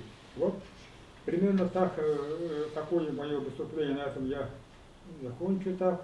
И я хотел взять книги прочитать, значит, несколько еще стихов, но я слишком дотянул свое выступление, поэтому, может быть, у кого-то будут вопросы, поэтому для вас оставлю время-то. Это коротко, вот исполнили, это лирика. Она была издана в Москве в 2002 году. А раз в то время начались выборы народных депутатов в Государственном собрании Ультиманской республики. По-моему, это второй сорт. Прочитали вот эту книжку, она маленькая, немного стихов в этой книжке. Быстро прочитали, и сразу же у них изменились взгляды и убеждения. Стали сразу говорить, нет, мы будем голосовать за Андрея Кривохатова. Вот за меня голосовали, поэтому 4 на очередных выборах депутатов народного государства ранга Ультимановского Саха-Якутии я неизменно избирался. Потом после 2013 года я сам добровольно попросил, чтобы меня больше не выдвигали депутату, потому что я займусь литературной деятельностью. Пошли на встречу с трудом, правда, но пошли на встречу, помогли. И вот, считайте, что с 2014 года я все время духовно следующий день нахожусь на творческой работе. Это нормально, действительно, время даром не теряю, и много работаю, и в то же время занимаюсь другими своими вещами. Я все время, невозможно все время каждый день, 11 дня, с утра до вечера все время писать, это невозможно, это утомительно. Надо отдохнуть, как-то осветить мысль другими занятиями. Я очень люблю шахматы, и вот много играю в шахматы. У вас есть прекрасный преподаватель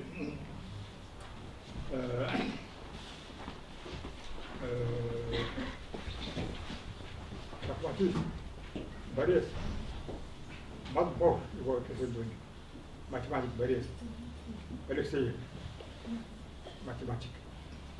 С ним как-то мы в больнице лежали вместе и играли в шахматы. Очень сильно играют так. Потому что я знал, потому что он сильно играет, всех побеждает. Я пошел к нему. У меня один излюбленный прием. Я сразу так пошел, надеюсь, что он поймается на этот прием. Он смотрел, он делает точно так, чего я знал. И на первой партии я ему поставил мат через 6 ходов. Мат поставил. Очень удивился, как это так, это мне мат. Я никогда в жизни так быстро мат не получал, ни от кого. Даже от гроссмейстера. Как это так? Очень сильно, потому что это будет отработанный прием, он просто попался. А вот понял, больше я там не стал ходить, он и начал играть, больше он меня выигрывал, но в конце концов, в общем-то, я очень активно сопротивлялся, так что мы стали друзьями. Так что жизнь бывает такой, да. Вот. Так что я очень доволен, дорогие друзья, этой сегодняшней встречей. Я надеюсь, что осенью, не в конце года, мы, может быть, еще раз встретимся. Встретимся обязательно. Я тогда я сам даже сам проведу инициативу, я привет вам. Единственная моя просьба, на той встрече будущей, никаких подарков для меня не будет. Абсолютно. Абсолютно. Просто может быть такая теплая встреча. И все. Я приду, еще раз повторяю, после того, как отметит свое 80-летие. А то люди подумают, а специально он пришел для того, чтобы получить подарки. Я заранее предупреждаю, никаких подарков тогда для меня не готовьте. Вот, лучше читайте мои стихи, читайте мои книги. Это будет самым лучшим подарком для меня. Хорошо. Говорите, да? Спасибо. Хорошо, спасибо, Андрей Васильевич. Так очень хорошо все так сказали. Было очень интересно. Конечно, я все это читала в публицистике и так далее, и от рассказов людей. И вообще, я ездила 3 раза, 2 раза в Норвегии была, 1 раз в Швеции была, среди и общественников, и научных деятелей, да, Арктики вообще, зарубежной, отечественной Арктики. И когда представляюсь, я говорю, я вот, представляю Северо-Восточный федеральный университет, ну вы с Якутии, Андрей Васильевич. Конечно, говорю, Андрей Васильевич, я знаю. Так что вот видите, Андрей Васильевич это такой человек, он человек мира. Вот, сейчас нам студент Института зарубежной филологии и регионоведения Николай Старков прочитает выразительно стихотворение, переведенное студентами кафедры перевода, стихотворение Андрея Васильевича Кривошапкина. Стихотворение на русском языке прочитали у нас студенты филологического факультета, а сейчас на английском языке прочитает Николай Старков. Николай, подойди, пожалуйста.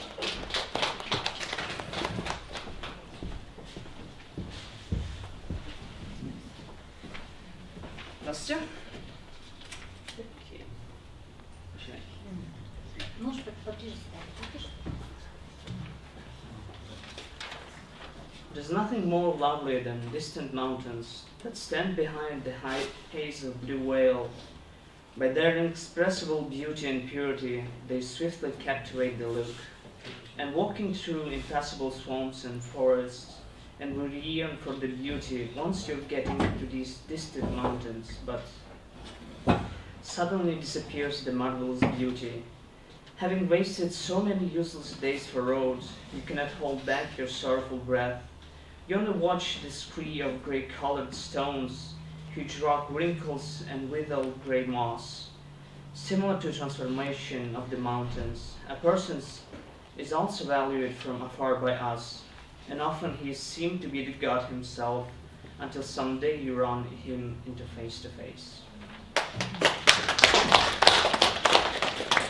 Спасибо большое.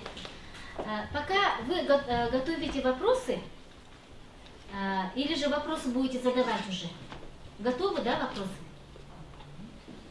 Да? Сардана? Ага. Ага. Здравствуйте, а вы... Стань? Стань? Ага. Поближе, поближе, сюда подойди. Ага.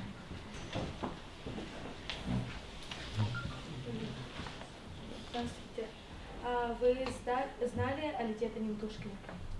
Алитета Немтушкина.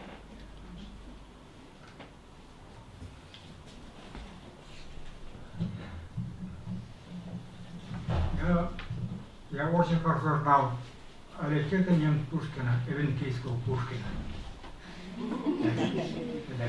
Очень тепло общаться с ним, он был моим другом. Вот. На последней встрече я вас встретился, он говорит, горечь говорит. Очень жаль, что народ меня не передает. Да и венки не передает, сказал. Вот он очень был печальный. Это была наша последняя встреча. Спасибо. Так, еще у кого есть вопросы? Так, пока думают, я бы хотела сейчас еще кое-какую, значит, процедуру сделать. Это вручить наши сертификаты тем студентам, которые сегодня участвовали. И мы именно приурачивая к этой к этому фестивалю сделали такую магнитку, скромненькую, да?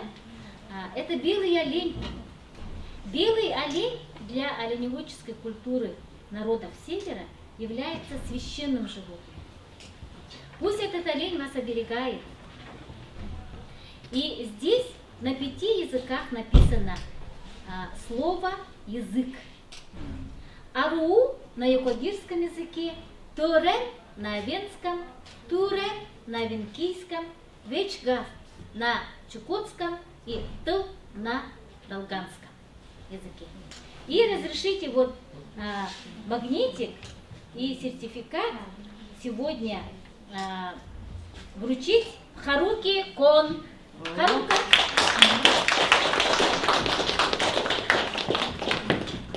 Так.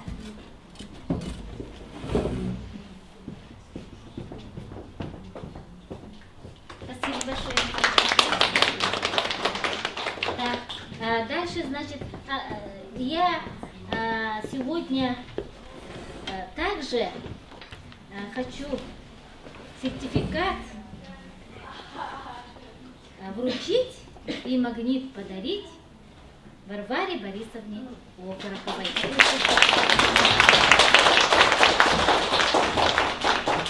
Спасибо большое. Так, значит, такой же сертификат подходит с филологического факультета, и ЯКН, и Рамиль. Подойдите сюда, я каждому из вас сейчас вручу. Хорошо? Так, Чекурова Елизавета и Слепцова Виктория. Спасибо большое. Так. Если... Так. И Рамиль Горохов у нас вот студент 1-го курса, очень такой старательный. Я думаю, что уже к концу. Вот на прошлой неделе у нас была конференция, и было такое замечание. Почему студенты северной филологии поступают не знающие язык, и в то же время они выпускаются до конца, то есть уровень владения не такой, который хотелось бы. Во-первых, те, кто поступает на кафедру северной филологии, они не виноваты, что они не владеют своим родным языком. Но когда они приходят, сейчас приходят у нас студенты с высоким национальным самосознанием. А это самое главное. И они уже уходят с тем багажом, что надо изучать свой родной язык. А язык у нас утерял, вообще язык, любая утрата восстанавливается очень сложно. Любая. Тем более процесс языка. Вы, как филологи, это должны знать. И потом, когда уже сами будете работать в сфере, так сказать, своей деятельности, это будете знать. Со мной, я думаю, наши преподаватели согласны. Так что, Рамиль, тебе успехов. И вот Николай Старкову. Николай Старков, подойди сюда, пожалуйста, я тебе хочу говорить. Николай Старков, он сам родом из Момы, из Улахан-Чистая. Его родители я очень хорошо знаю. Эвиде честный хар ноган аманне нёка темида. Улахан-Чистая лакала индит ярит. Тадук бидде. Но Николай Старков, родители его с Улахан-Чистая, с которыми в юности мы вместе работали. А его тогда не было. Да, волосы какие красивые, сам какой беленький, красивый, да? Так что давай, Коля. Передай своим родителям большой привет. И я сегодня с великим воодушевлением хочу позвать наших студентов Института языков и культуры. Так, сергелявские. Ага. Сергелявские огни, вот вторые. Я вам оптом дам, хорошо? Так, пусть вас оберегает белая лень. Сегодня вы очень красиво, хорошо подготовились. Они самостоятельно подготовились. Вот так вот, такой уровень подготовки. Так что вот, спасибо большое. И, конечно же, сертификат. Кому, думаете, должно вручиться? Андрею Конечно, Андрей Васильевич Кривошапкин. И белый олень. Так, и я думаю, что вопросы еще есть. Вопросы подготовились, да? И задавайте, кто должен задать вопрос. По-моему, там Станислав хочет задать. Громко только говори. Андрей Васильевич, здравствуйте. Какие у вас яркие воспоминания о студенте? Сюда подойди.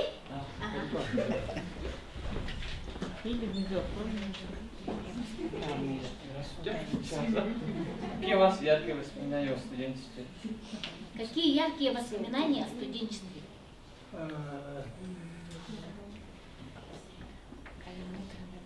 Яркие воспоминания, так, ну так, достаточно много так. Я начну с того, что в армии служил, так, и был старшина Деруга. Он по каждому случаю очень ко мне так, мне как-то относился. Что-то ругался, там, блочи, там, ну, дежурим там много там на кухне. Большая такая там колоба была. Там колобались воинские части из всех родов Христа. Это Заполярье, там крупный военный контингент был.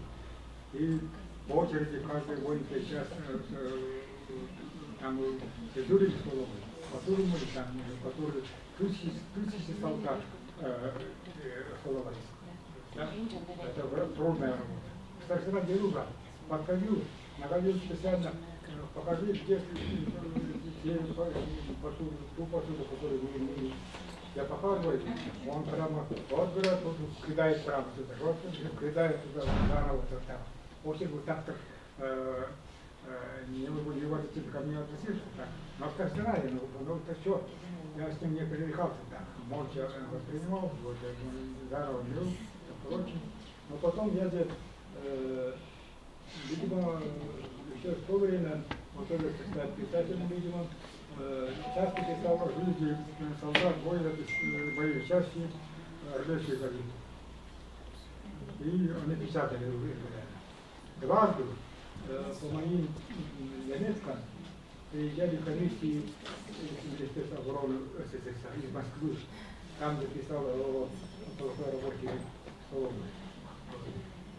И вот эта старшина потом не знал, как держаться, прямо показал так, что я больше его оказался. Он как будто ко мне подтянул. Вот это значит, перо. Я дважды комиссия Министерства обороны приезжала и проверяла, и каждый раз отвечали о том, что те замечания, заметки военнослужащих Андрея Кривошапкина, что объективно все они имеют место. Вот там я проучился один такой. Это один такой случай. Но потом был момент, приехала очередная комиссия из Министерства обороны, проверили, потом меня пригласили специальный полковник. Он когда я готов, я говорил, что такой-то, где по вас преподавать. Он на меня смотрел, он какой, говорит так. Потом посадил, и говорит, вы знаете, говорит Андрей Васильевич, вы были у нас в армии основным кандидатом в делегацию 14-го съезда ВКС.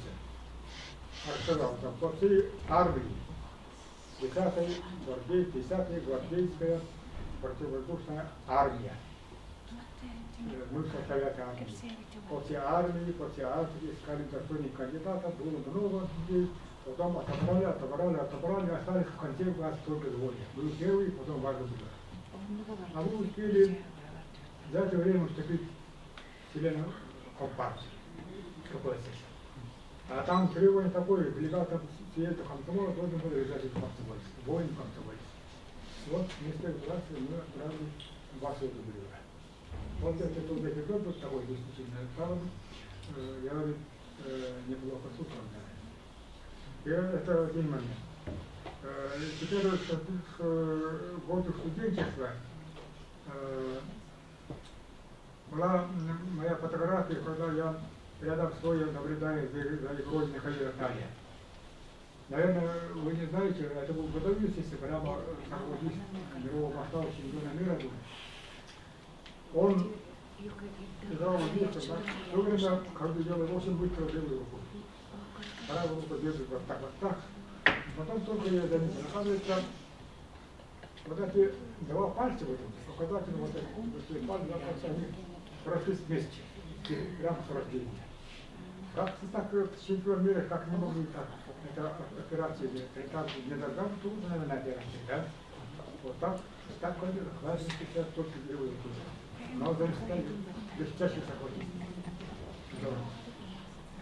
И таких моментов, конечно, очень можно сыграть много. И я один раз говорил вначале, Борис Ельцин, будущий председатель Верховного Совета, будет нормальным руководителем. Вот я однажды поехал в Абыш, Кабергана, село там, встречался с избирателями.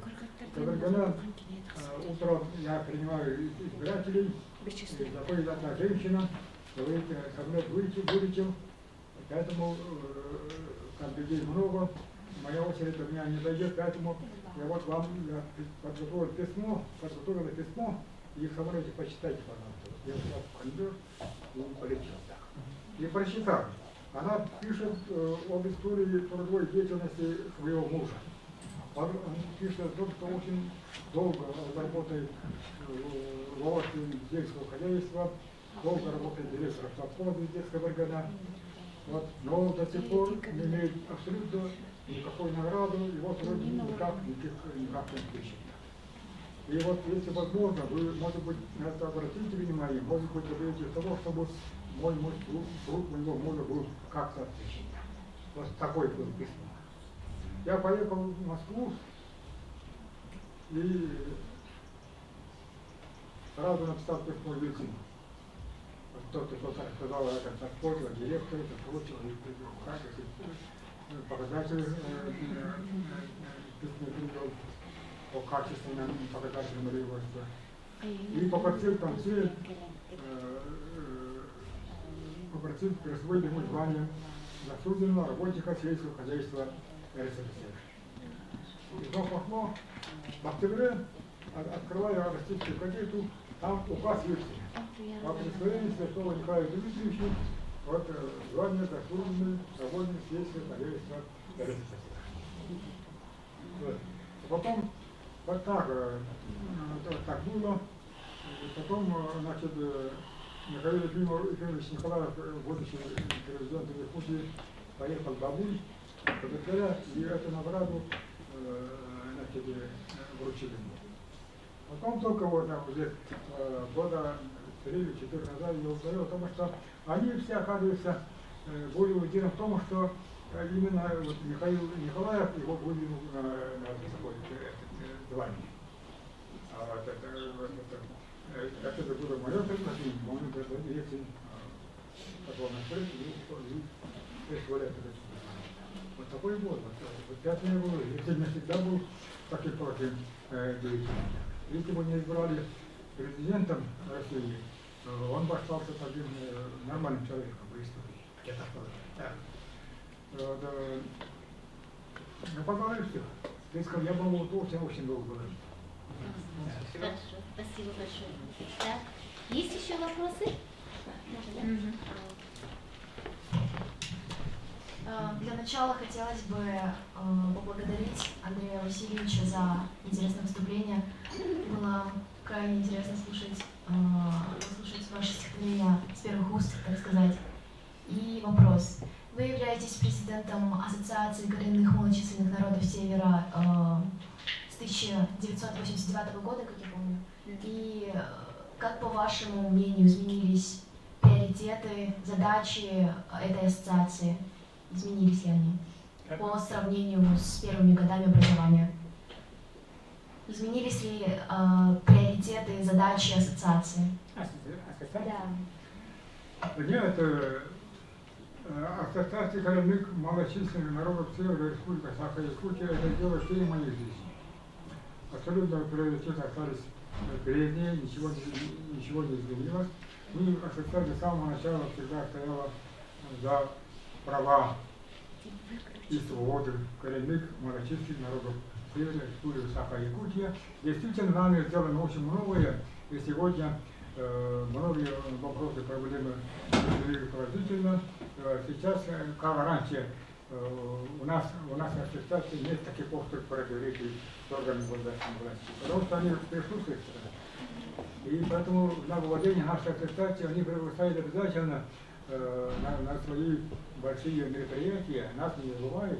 Если бы нас не ценили, не уважали, они бы этого не делали. Так что мы нашли общую точку соприкосновения нашли и нормально работаем. Это для меня это наше достижение. И это достижение и органов государственной власти республики. Мы работаем ради людей, ради народа республики. Спасибо большое. Так, еще есть вопросы? Так, ага, Сардана. Инна Гуль. Березовка пишет среди Калмыцкого вуза, я с Березовки. И в этом году студентка ходила за очное отделение, увидела. Ага, и вот агентикан гонда не крик, такие.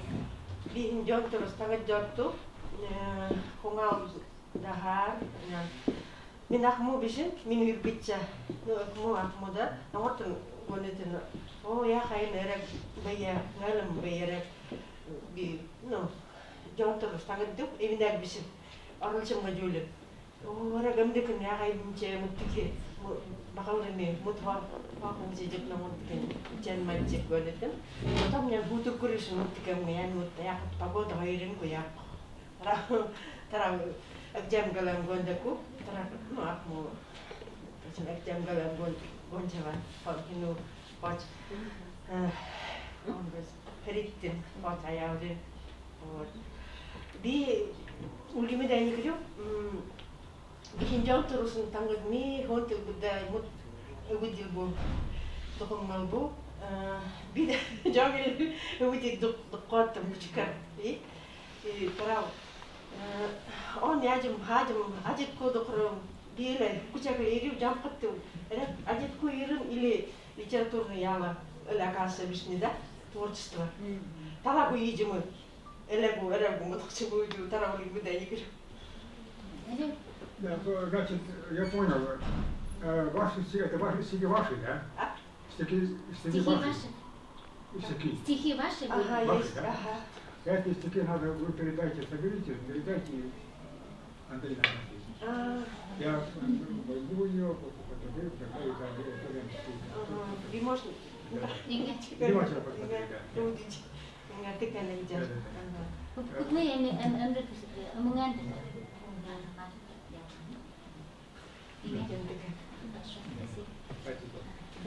Вот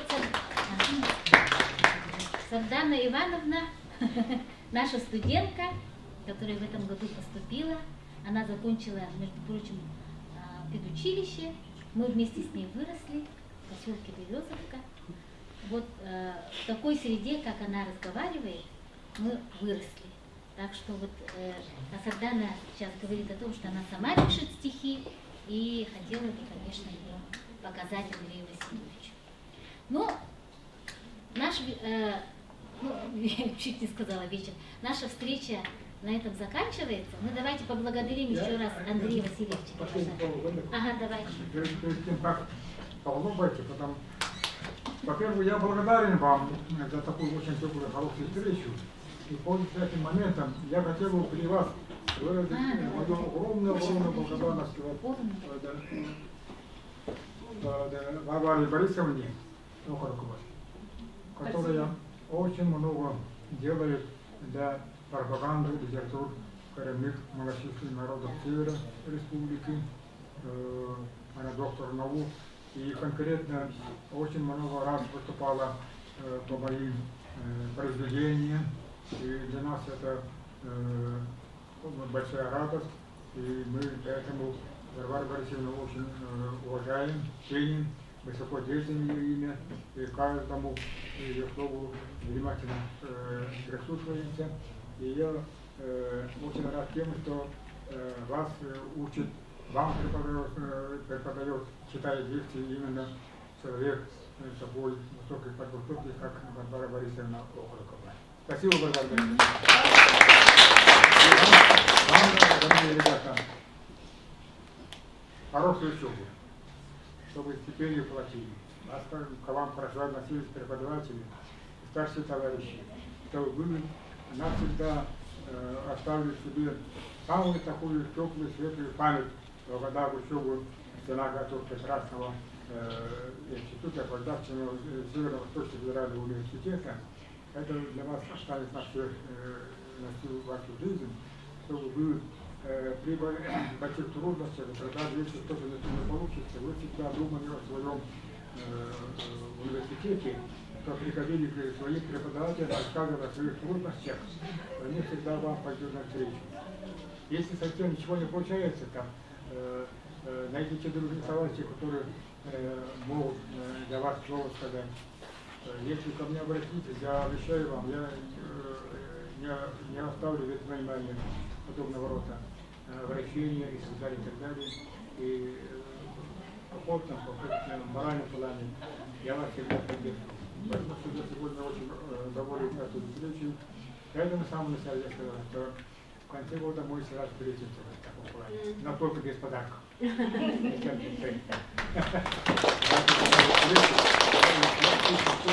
Здоровья всех вам. У вас значит, сегодня какой число? Сегодня 19. 19 число, да. Значит, 4 дня назад, когда день влюбленных, да? День влюбленных 14. Да, день влюбленных прошел. Вот когда этот день всегда у вас, такой день всегда был в ваших сердцах, чтобы искали свою любовь в университетах, самую глубокую такая пора, чтобы вы нашли свою верную другу на жизни. И девчата, и парни. Хорошо. И Очень хорошо. Давайте сейчас сделаем общее фотографирование